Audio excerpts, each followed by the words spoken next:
उत्तराखंड के देहरादून से एक ऐसी खबर सामने आई है जिसने सुरक्षा एजेंसियों की नींद उड़ाकर रख दी है। मामला देश की सबसे प्रतिष्ठित भारतीय सैन्य अकादमी यानी आईएमए की सुरक्षा में सेंध लगाने का है। नमस्कार, मेरा नाम है रक्षिता और आप देख रहे हैं खबर उत्तराखंड।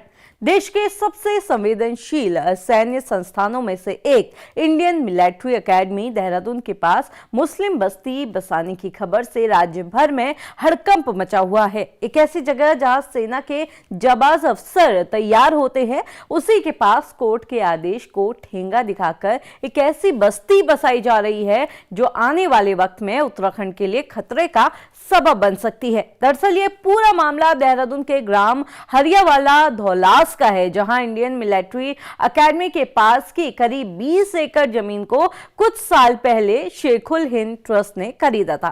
कहा जा रहा है कि कांग्रेस की सरकार के दौरान जब एनडी तिवारी मुख्यमंत्री थे, तब इस ट्रस्ट को यहां एक इस्लामिक शिक्षण संस्थान बनाने की शुरुआती परमिशन मिली थी।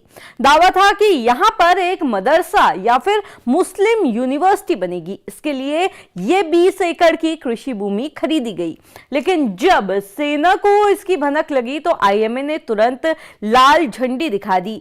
सेना ने साफ कहा कि ये इलाका बेहद संवेदनशील है, यहां ना तो घनी आबादी बस सकती है और ना ही कोई बाहरी संस्थान।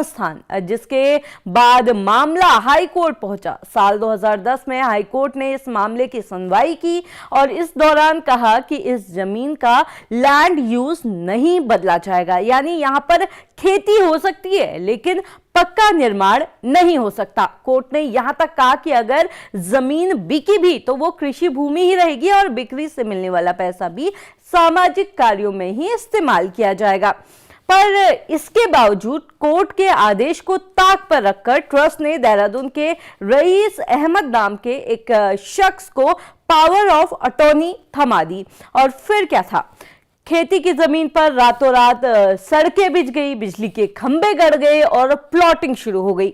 जांच पे जो सामने आया वो और ज्यादा चौंका देने वाला है। बताया जा रहा है कि 20 एकड़ की ये जमीन पहले 15 लोगों को बड़े टुकड़ों में बेची गई और फिर इन 15 लोगों ने आगे 80 खरीदारों के छोटे छोटे प्लॉट बेच दिए।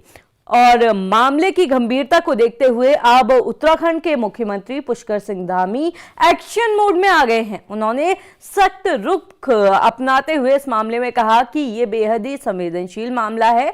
जिला प्रशासन से रिपोर्ट तलब की गई है, किसी भी साजिश को कामयाब नहीं होने दिया जाएगा। फिलहाल ये मामला अब देश की सुरक्षा से भी जुड़ गया है। अब आप इसे लेकर क्या सोचते हैं, कमेंट करके जरूर बताइएगा।